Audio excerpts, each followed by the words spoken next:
Bupati dan Wakil Bupati terpilih Musi Banyuasin resmi dilantik Gubernur Sumatera Selatan.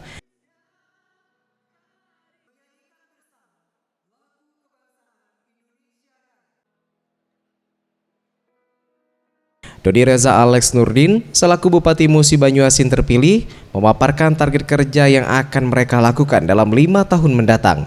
Dodi Reza menjelaskan, pemerintah kabupaten akan langsung meninjau kecamatan yang memiliki infrastruktur yang kurang baik serta akan menganggarkan perbaikan.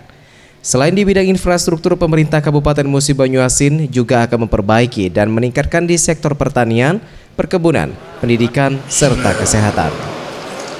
Sebelum saya mengambil sumpah, saya ingin bertanya, apakah saudara Haji Dodi Reza Alex Nurdin dan saudara Benny Ernedi bersedia diambil sumpahnya?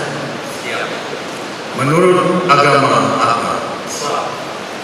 Selanjutnya, saya perlu mengingatkan bahwa sumpah jabatan yang akan saudara ucapkan mengandung tanggung jawab yang besar terhadap bangsa dan negara Republik Indonesia, tanggung jawab memelihara dan menyelamatkan Pancasila dan Undang-Undang Dasar Negara Republik Indonesia.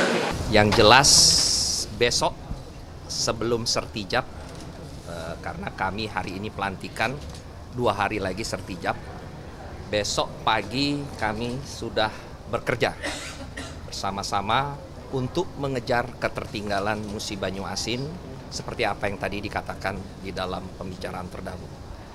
Saya dan Pak Beni mempunyai program, itu titik beratnya adalah masalah infrastruktur yang ada di Musi Banyuasin. Bicara banyak kerja, saya kali kedua pada yang sama.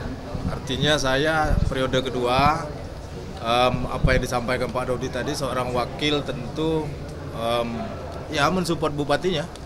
Karena kita mau cepat, tentu saya akan kerja secepat-cepatnya juga. Tentu dengan komunikasi dan koordinasi yang baik dengan Pak Bupati. Tim Liputan Sriwijaya TV.